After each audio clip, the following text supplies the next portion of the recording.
നമ്മൾ ധാരാളം ദൈവവചനം പഠിക്കുന്നവരാണ് എന്ന് ഞാൻ വിചാരിക്കുന്നു.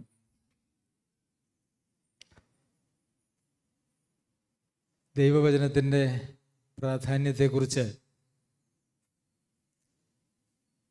ആരെയും പറഞ്ഞ് മനസ്സിലാക്കേണ്ടതായിട്ടുള്ളൊരാവശ്യമില്ല എന്ന് തന്നെയാണ് ഞാൻ വിശ്വസിക്കുന്നത്.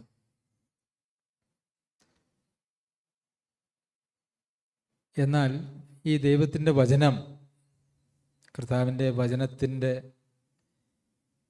പ്രവർത്തനങ്ങളെക്കുറിച്ചൊക്കെ നമ്മൾ പഴയ നിയമത്തിലും പുതിയ നിയമത്തിലും ഒക്കെ വായിക്കുന്നുണ്ട്. ഈ വചനം നമ്മൾ എത്രത്തോളം ഗൗരവമായും പ്രാധാന്യമായും കണക്കാക്കുന്നുണ്ട് എന്നുള്ളത് പലപ്പോഴും എനിക്കൊരു സംശയമായിട്ട് തീർന്നിട്ടുണ്ട്. വചന ശുശ്രൂഷയുടെ സമയത്ത് നമ്മളുടെ ഇരിപ്പും നമ്മളുടേത് കേൾക്കാനായിട്ടുള്ള താല്പര്യവും അതിനുശേഷം തുടർന്ന് നമ്മൾ പോകുമ്പോൾ ആ വചനം നമ്മളിൽ എന്തെങ്കിലും വ്യത്യാസങ്ങൾ വരുത്തുന്നുണ്ടോ എന്നുള്ള കാര്യവുമൊക്കെ നമ്മൾ വളരെ ഗൗരവമായിട്ട് ചിന്തിക്കേണ്ടതായിട്ടുള്ള ആവശ്യമുണ്ട്. ഇന്ന് ലോകത്തിൽ ഏറ്റവും കൂടുതൽ വചനം പ്രസംഗിക്കപ്പെടുന്ന കാലഘട്ടമാണ്, പ്രത്യേകിച്ച് കോവിഡിന് ശേഷം. കോവിഡിന് മുമ്പ് പ്രാഥമികമായിട്ടും അത് സഭകളിലായിരുന്നു, അല്ലെങ്കിൽ അപൂർവം ചില ചാനലുകളിലൂടെ ആയിരുന്നുവെങ്കിൽ ഇന്ന് കോവിഡാനന്തരം ദൈവവചനം അത് സത്യമായും തെറ്റായും രണ്ട് നിലയിലും ഇന്ന് ലോകത്തിൽ എല്ലായിടത്തും പ്രസംഗിക്കപ്പെടുന്നുണ്ട്. ഏതെങ്കിലും ഒരു സുവിശേഷ സന്ദേശം അല്ലെങ്കിൽ ബൈബിൾ സന്ദേശം നമ്മൾ ഒന്ന് ശ്രദ്ധിച്ചാൽ പിന്നെ സമാനമായിട്ടുള്ള സന്ദേശങ്ങളുടെ പ്രവാഹമാണ് നമ്മളുടെ മൊബൈലിലേക്ക് വരിക. പക്ഷെ ഇത്രയേറെ സന്ദേശങ്ങൾ കേട്ടിട്ടും നമ്മൾ പണ്ടും ഇന്നും എന്നും ഒക്കെ നമ്മൾ ഒരുപോലെ തന്നെ പോകുന്ന ഒരവസ്ഥ ഉണ്ടെന്നുള്ളത് നാം എല്ലാവരും സമ്മതിക്കുന്നതാണ്. എന്തുകൊണ്ടാണ് ദൈവവചനം അത് നമ്മുടെ ജീവിതത്തിൽ ഒരു ഫലമായി തീരാത്തത്? പിതാവായ ദൈവത്തിൻ്റെ മഹത്വത്തിനായി ക്രിസ്തുവേശുവിൽ നീതിഫലം നിറഞ്ഞവരായി തീരേണ്ടതിന് വേണ്ടി പ്രാർത്ഥിക്കുന്നു എന്ന് നമ്മൾ കൊലോസ്യർക്ക് എഴുതിയ ലേഖനത്തിൽ വായിക്കുന്നുണ്ട്. ഈ നീതിഫലം ഒന്നും നമ്മുടെ ജീവിതത്തിൽ ഉണ്ടാവാത്തത് എന്താണ് എന്നുള്ളതിനെക്കുറിച്ച് നമ്മൾ വളരെ ഗൗരവമായിട്ട് ചിന്തിക്കണം. പത്രോസ് ലേഖനം എഴുതുമ്പോൾ, ആകയാൽ സകല ദുഷ്ടതയും എല്ലാ ചതുവും വ്യാജഭാവവും അസൂയയും എല്ലാ നുണയും നീക്കിക്കളഞ്ഞ് ഇപ്പോൾ ജനിച്ച ശിശുക്കളെപ്പോലെ രക്ഷയ്ക്കായി വളരുവാൻ വചനമെന്ന മായമില്ലാത്ത പാൽ കുടിപ്പാൻ വാഞ്ചിപ്പിൻ. എന്തുകൊണ്ടാണ് ദൈവവചനം നമ്മളിൽ പ്രവർത്തിക്കാത്തത് എന്നുള്ളതിന് ഒരു കാരണം, നമുക്ക് പല കാരണങ്ങൾ ഈ വാക്യത്തിൽ കാണുവാനായിട്ട് സാധിക്കും. ഒരു കാരണം, നമ്മൾ നീക്കിക്കളയേണ്ടതായിട്ടുള്ള, നമ്മുടെ ജീവിതത്തിൽ നിന്നും ഹൃദയത്തിൽ നിന്ന് നീക്കിക്കളയേണ്ടതായിട്ടുള്ള കാര്യങ്ങൾ നീക്കിക്കളയാതെ ആണ് നാം ദൈവവചനം ശ്രവിക്കുന്നത് എന്നതായിരിക്കാം. ഇവിടെ സകല ദുഷ്ടതയും എല്ലാ ചതിവും വ്യാജഭാവവും അസൂയയും എല്ലാ നുണയും നീക്കിക്കളയണം. എന്നാൽ മാത്രമേ ഈ ദൈവത്തിൻ്റെ വചനത്തിന് നമ്മളുടെ ഹൃദയത്തിൽ പ്രവർത്തിക്കുവാനായിട്ട് സാധിക്കുകയുള്ളൂ. ചോദ്യം ചോദിക്കും കേട്ടോ, എല്ലാ ദുഷ്ടതയും ചതിവും, അപ്പോൾ ഈ പട്ടികയിൽ വരാത്തതായിട്ടുള്ള സകല ദുഷ്ടതയും എന്ന് പറഞ്ഞാൽ തന്നെ മതിയാവുന്നതാണ്. സകല ദുഷ്ടതയിലും ഉൾപ്പെടുന്നതായിട്ടുള്ള കാര്യമാണ് പിന്നീട് പറഞ്ഞിരിക്കുന്നതായിട്ടുള്ള എല്ലാം. എങ്കിലും ഈ ഒരു കാര്യത്തിൻ്റെ പ്രാധാന്യം ഊന്നിപ്പറയേണ്ടതിന് വേണ്ടി വീണ്ടും സമാനമായിട്ടുള്ള പദങ്ങൾ അവിടെ ഉപയോഗിച്ചിരിക്കുകയാണ്. എല്ലാ ചതിവും, സകല ദുഷ്ടതയും. ചതിവ് ദുഷ്ടതയാണ്, വ്യാജഭാവങ്ങൾ ദുഷ്ടതയാണ്, അസൂയ ദുഷ്ടതയാണ്, നുണ ദുഷ്ടതയാണ്. എന്നാൽ ഇതെല്ലാം നീക്കിക്കളഞ്ഞ് വേണം ദൈവത്തിൻ്റെ വചനത്തോട് നാം സമീപിക്കാൻ എന്നുള്ളതാണ് പ്രമാണമെന്ന് പറയുന്നത്. വിധക്കാരൻ്റെ ഉപമയിലും അതുതന്നെയാണ് നമുക്ക് കാണാനായിട്ട് കഴിയുന്നത്. വിത്ത് പല സ്ഥലങ്ങളിൽ വീണു,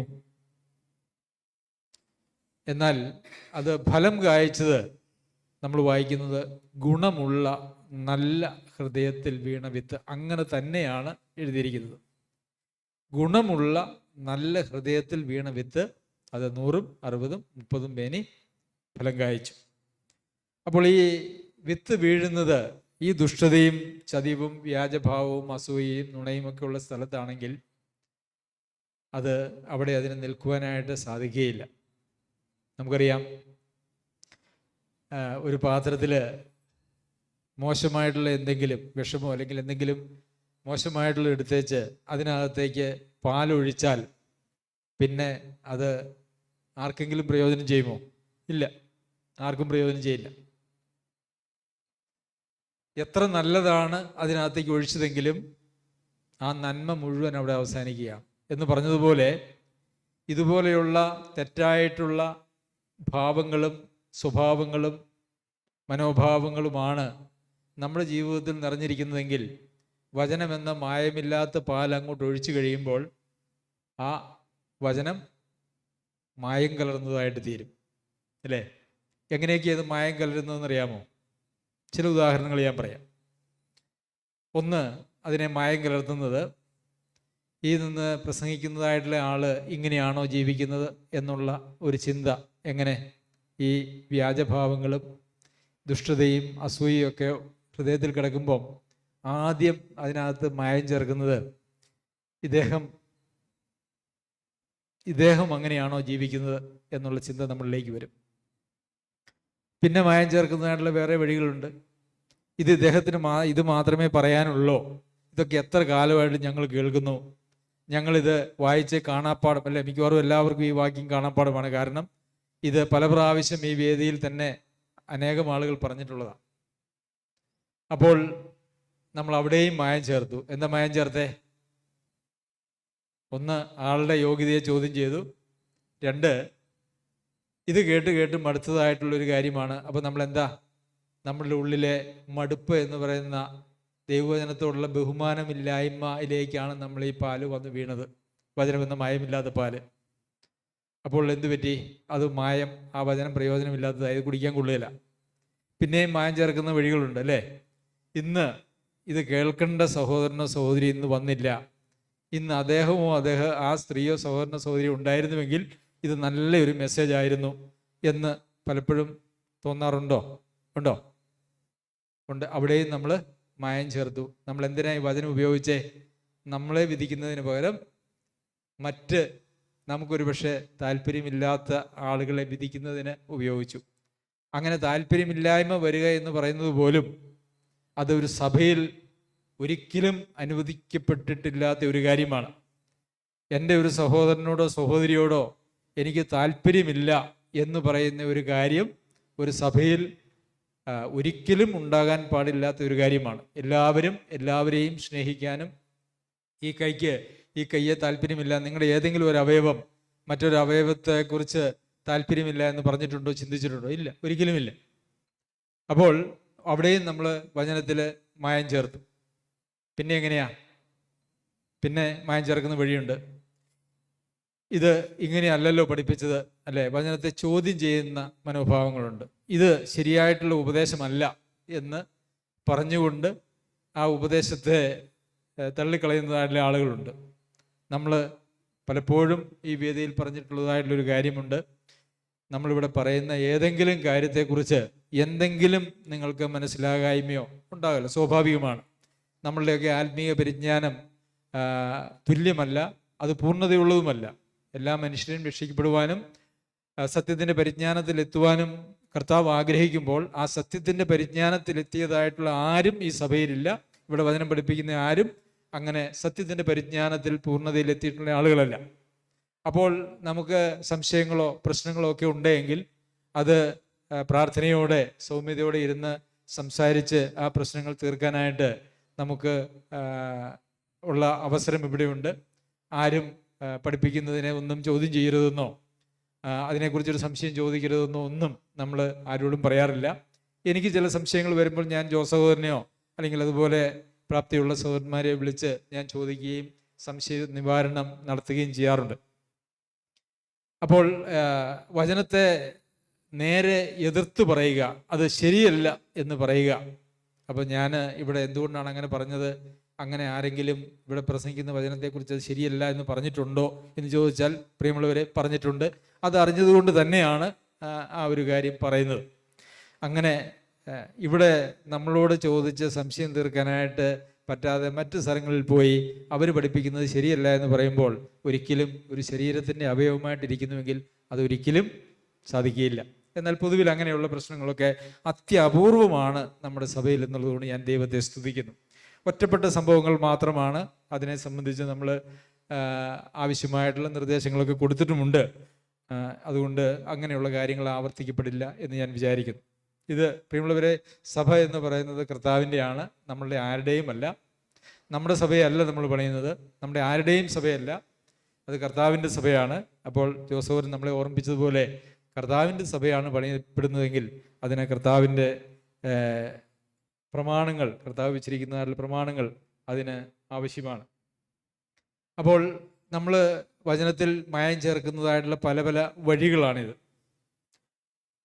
പിന്നെ നമ്മുടെ ഉള്ളിൽ ഈ നല്ല ഗുണമുള്ള ഹൃദയമല്ലാതിരിക്കുമ്പോൾ നമ്മുടെ ഹൃദയത്തിലേക്ക് ഈ വചനം വന്നു കഴിയുമ്പം അത് ഒരു രീതിയിലും പ്രയോജനമില്ലാതെ, കാരണം നമ്മുടെ ഹൃദയത്തിൻ്റെ അവകാശം ആർക്കാണെന്നറിയാം. ഇതെല്ലാം നമ്മുടെ ഹൃദയത്തിലുള്ളപ്പോൾ നമ്മുടെ ഹൃദയത്തിൻ്റെ അവകാശം എന്ന് പറഞ്ഞ പിശാചിനാണ്.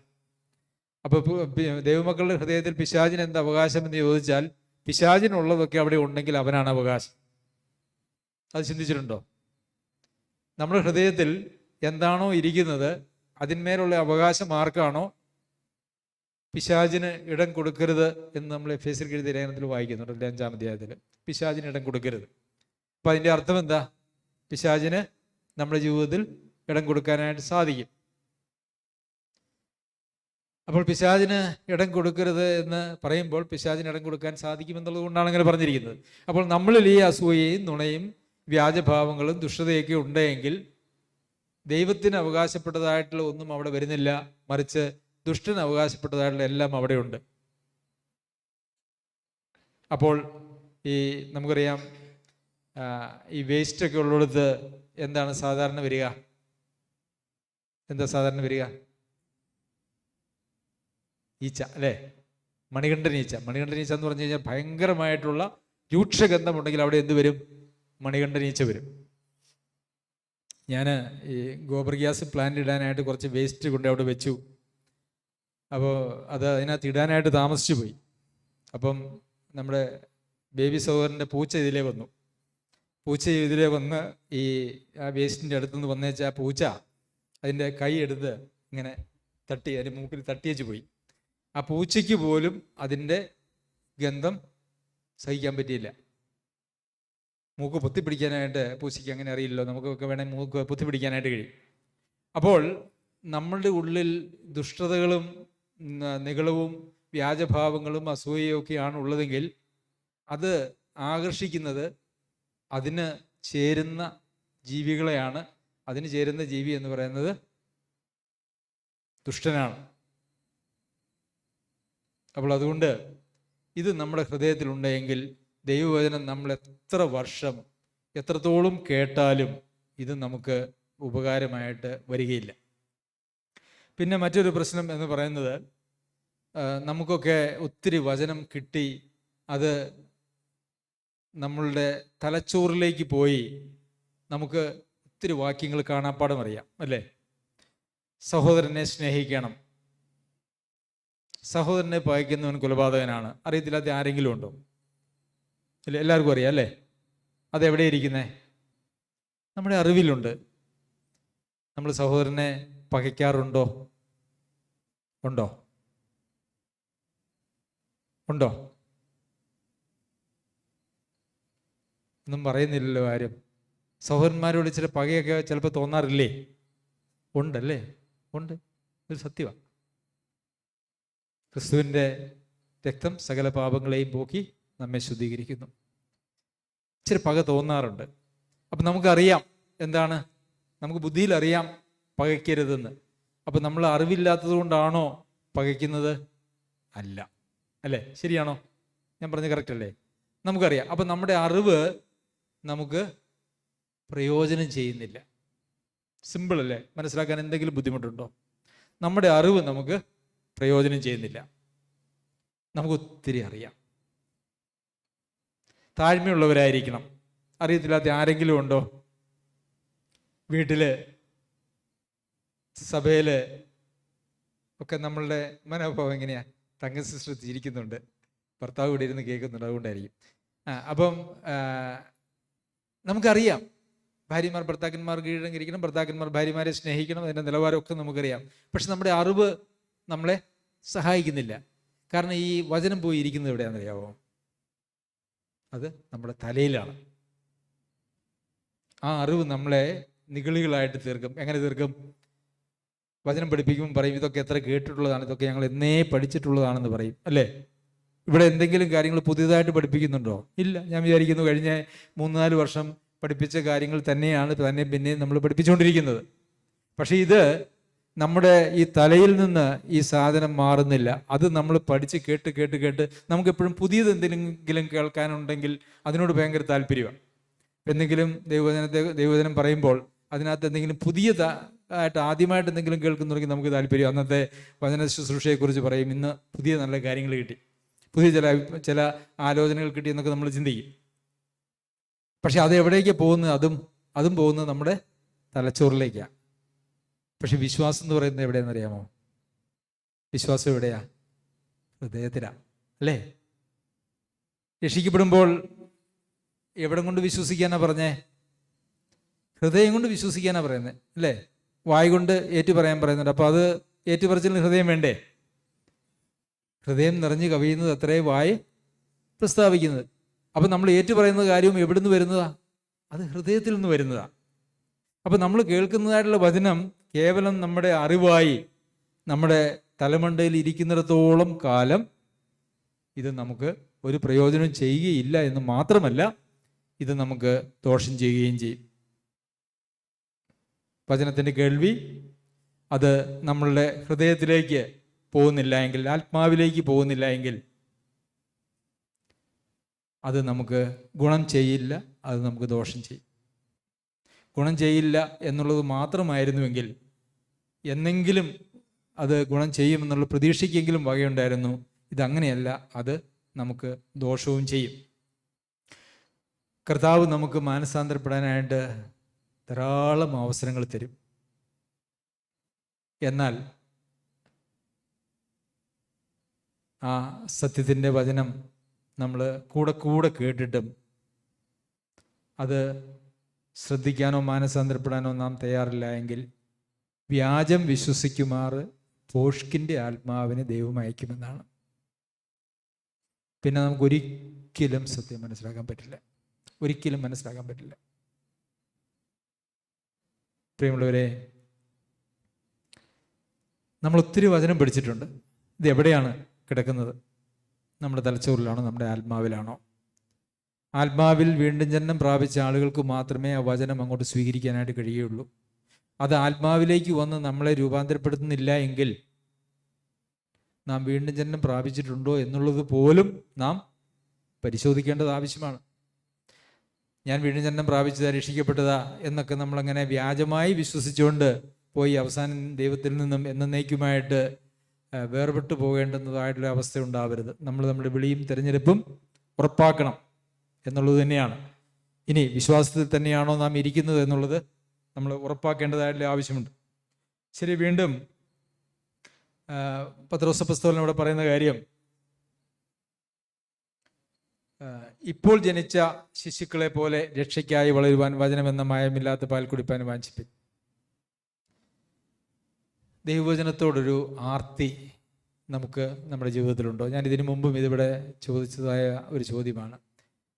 നമ്മൾക്ക് വൈകുന്നേരം ക്ലാസ്സുകളുണ്ട്. അത് ഓണാക്കി വെച്ചേച്ച് മാറിപ്പോകുന്നവരും ഓണാക്കി വെച്ചേച്ചിരുന്ന് ഉറങ്ങുന്നവരും ഒക്കെ, അല്ലെങ്കിൽ ആ ഒരു സമയത്തിന് വേണ്ടി നമ്മൾ ആകാംക്ഷയോടെ കാത്തിരിക്കുന്ന ഒരു മനോഭാവം നമുക്കുണ്ടോ? പലപ്പോഴും 8 മണി ആകുന്നതിന് മുമ്പ് 7:55 ആകുമ്പോൾ നമ്മൾ ആളുകളെ കണക്ട് ചെയ്യാനായിട്ട് തുടങ്ങും. ഈ 7:55 ആകുമ്പോഴത്തേക്കും എല്ലാവരും ഒക്കെ റെഡിയായി മറ്റ് പരിപാടികളൊക്കെ മാറ്റി വെച്ച് അതിന് റെഡിയായിട്ട് ഫോൺ വരുന്നത് നോക്കിയിരിക്കുന്ന ഒരു മനോഭാവമാണ് എങ്കിൽ നമുക്ക് ഇപ്പോൾ ജനിച്ച ശിശുക്കളെ പോലെ മായമില്ലാത്ത പാൽ കുടിക്കാനായിട്ടുള്ളൊരു വാഞ്ച നമ്മുടെ ഹൃദയത്തിലുണ്ട്. ഇത് ഫോൺ വിളിച്ച് 3 പ്രാവശ്യവും 4 പ്രാവശ്യവും ഒക്കെ റിങ് ചെയ്യുമ്പോൾ എവിടെന്നെങ്കിലും ഓടിപ്പടച്ചൊക്കെ വരും. അതൊരു സ്ഥിരം പരിപാടിയാണെങ്കിൽ അത് നമുക്ക് ആ വചനത്തോടുള്ള താല്പര്യം വളരെ കുറവാണ് എന്നുള്ളതാണ് അത് കാണിക്കുന്നത്. നമ്മൾ കേട്ട വചനം രണ്ടാമത് വീണ്ടും കേൾക്കാനായിട്ട് നമുക്ക് താല്പര്യമുണ്ടോ? ടി വിയുടെ മുമ്പിലും മറ്റ് ഫോണിൽ മറ്റ് പലരുമായിട്ടും ധാരാളം സമയം നാം സംസാരിച്ച് വൃഥാവിൽ ചെലവാക്കുന്നുണ്ട്. ശരിയല്ലേ? നമ്മൾ വൃഥാവിൽ ചെലവാക്കുന്നുണ്ട്. എന്നാൽ ദൈവത്തിൻ്റെ വചനം അത് മായമില്ലാത്ത വചനം. മായമുള്ള വചനം ഒത്തിരി നമുക്ക് ലോകത്ത് കിട്ടും. എന്നാൽ മായമില്ലാത്ത ദൈവത്തിൻ്റെ വചനം, ശുദ്ധീകരിച്ചതായിട്ടുള്ള ദൈവത്തിൻ്റെ വചനം വീണ്ടും വീണ്ടും കേട്ട് അതിൽ നിന്ന് ഒരുപക്ഷെ ദുഷ്ടനെടുത്ത് കളഞ്ഞിട്ടുണ്ടെങ്കിൽ പോലും വീണ്ടും വീണ്ടും കേൾക്കാനുള്ളൊരു ആഗ്രഹം നമ്മളിലുണ്ടോ? ഉണ്ടെങ്കിൽ ഇപ്പോൾ ജനിച്ച ശിശുക്കളെ പോലെ. ഇത് പത്രോസ് ലേഖനം എഴുതുന്നത് സഭയുണ്ടായി ആളുകൾ രക്ഷിക്കപ്പെട്ട എത്രയോ വർഷങ്ങൾക്ക് ശേഷമാണ്, അല്ലേ?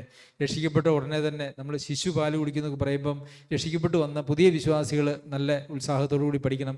ഞാനൊക്കെ ഒത്തിരി പഠിച്ചതാണ്, അല്ലെങ്കിൽ എനിക്കിപ്പോൾ അങ്ങനെ പഠിക്കാനൊന്നും ആവശ്യമില്ല എന്നുള്ള നിലയിൽ ചിന്തിച്ചു പോകാനുള്ള സാധ്യതയുണ്ട്. കാരണം ഇവിടെ ശിശുവെന്നും ഒക്കെ പറയുന്നുണ്ട്. എന്നാൽ അങ്ങനെയല്ല. ഒരു വിശ്വാസിയെ സംബന്ധിച്ചിടത്തോളം നിങ്ങൾ തിരിഞ്ഞ് ശിശുക്കളെ പോലെ ആകുന്നില്ല എങ്കിൽ ദൈവരാജ്യം അവകാശമാക്കില്ല എന്ന് കർത്താവ് തന്നെ പറഞ്ഞു. ഒരു ശിശുവിൻ്റെ താല്പര്യത്തോടു കൂടി, ആർത്തിയോടുകൂടി ഈ ദൈവവചനം വായിക്കാനും പഠിക്കാനും കേൾക്കാനും നമുക്ക് മനസ്സുണ്ടോ? ഇല്ലെങ്കിൽ എവിടെയോ ഒരു ആത്മീക പ്രശ്നം നമ്മളിലുണ്ട്. കാരണം നമുക്ക് ബാക്കി എല്ലാത്തിനും സമയമുണ്ടല്ലോ, അല്ലേ? നമ്മളെല്ലാ കാര്യങ്ങൾക്കും നമ്മൾ സമയം കണ്ടെത്തുന്നുണ്ട്. എത്രയോ ആളുകൾ വ്യർത്ഥമായും തെറ്റായിട്ടുള്ള കാര്യങ്ങൾക്കും വേണ്ടി സമയം, തെറ്റായിട്ടുള്ള കാര്യം എന്ന് പറഞ്ഞാൽ പ്രയോജനമില്ലാത്തതായിട്ടുള്ള കാര്യങ്ങൾ അല്ലെങ്കിൽ അല്പപ്രയോജനമുള്ളതായിട്ടുള്ള കാര്യങ്ങൾക്ക് വേണ്ടി സമയം കളയുന്നുണ്ട്. എന്നാൽ ദൈവവചന കേൾവിക്കായിട്ടും ദൈവസന്നിധിയിൽ ഭയത്തോടെ ഇരുന്ന് ദൈവത്തിൻ്റെ വചനം കേട്ട് മാനസാന്തരത്തിൽ പോകുവാനായിട്ടും നമുക്ക് താല്പര്യമുണ്ടോ? ഉണ്ടെങ്കിൽ നമ്മളെക്കുറിച്ച് പ്രതീക്ഷയുണ്ട്. അല്ല, നമ്മളുടെ ആനന്ദം ഈ ലോകത്തിലെ മറ്റ് കാര്യങ്ങളിലാണ് എങ്കിൽ നമ്മളെ സംബന്ധിച്ച് പ്രതീക്ഷയ്ക്ക് വക കുറവാണ്. എങ്കിലും നമുക്ക് മാനസാന്തരപ്പെടാനായിട്ട് നമുക്ക് സാധിക്കും. മാനസാന്തരപ്പെട്ട് കർത്താവിൻ്റെ സന്നിധിയിൽ നമുക്ക് ഭയഭക്തിയോടു കൂടിയിരിക്കാം. ദൈവവചനം കേൾക്കുന്നതിനെക്കുറിച്ച് പലപ്പോഴും ഞാൻ ഓർമ്മിപ്പിക്കാറുണ്ട്. വ്യാജമായിട്ടുള്ള വചനം ധാരാളമായിട്ട് ലഭ്യമായ ഒരു സമയമാണ് ഈ കാലഘട്ടം. പ്രിയമുള്ളവരെ, ദൈവാത്മാവിൻ്റെ അഭിഷേകം പ്രാപിച്ചവർക്ക് മാത്രമാണ് അതിനെ വിവേചിക്കുവാനായിട്ട് കഴിയുക. ആ അഭിഷേകം മാത്രമേ നമ്മെ അതിന് സഹായിക്കുകയുള്ളൂ എന്ന് യോഹന്നാൻ എഴുതിയ ലേഖനം 2-ാം അധ്യായത്തിൽ, 1-ാം ലേഖനം 2-ാം അധ്യായത്തിൽ നമ്മൾ വായിക്കുന്നുണ്ട്. നാം പഠിച്ചും അനുസരിച്ചും ദൈവസന്നിധിയിൽ ആത്മീയമായിട്ടുള്ള പക്വത പ്രാപിക്കുന്നതിനനുസരിച്ചും നമ്മളിലുള്ള ആ ദൈവാത്മാവിൻ്റെ കൃപയ്ക്ക് അനുസരിച്ചും മാത്രമേ ഈ സത്യവചനത്തെയും തെറ്റായിട്ടുള്ള വചനത്തെയും നമുക്ക് എടുക്കാനായിട്ട് കഴിയുള്ളൂ. പലപ്പോഴും നമ്മൾ ഇപ്പോഴും വചനത്തെ സംബന്ധിച്ച് അടിസ്ഥാനപരമായിട്ടുള്ള ഉപദേശങ്ങൾ അറിയത്തില്ലാത്തവരും കൃത്യതയില്ലാത്തവരും, അല്ലെങ്കിൽ ആടി ഉലയുന്ന കടൽത്തിരയ്ക്ക് പോലെയാണ് നമ്മൾ നിൽപ്പെങ്കിൽ നാം ഈ കേൾക്കുന്ന കാര്യങ്ങളെല്ലാം കൂടെ നമുക്ക് ഒരിക്കലും ആ സത്യത്തിൻ്റെ പരിജ്ഞാനത്തിലെത്തുവാനായിട്ട് കഴിയുകയില്ല.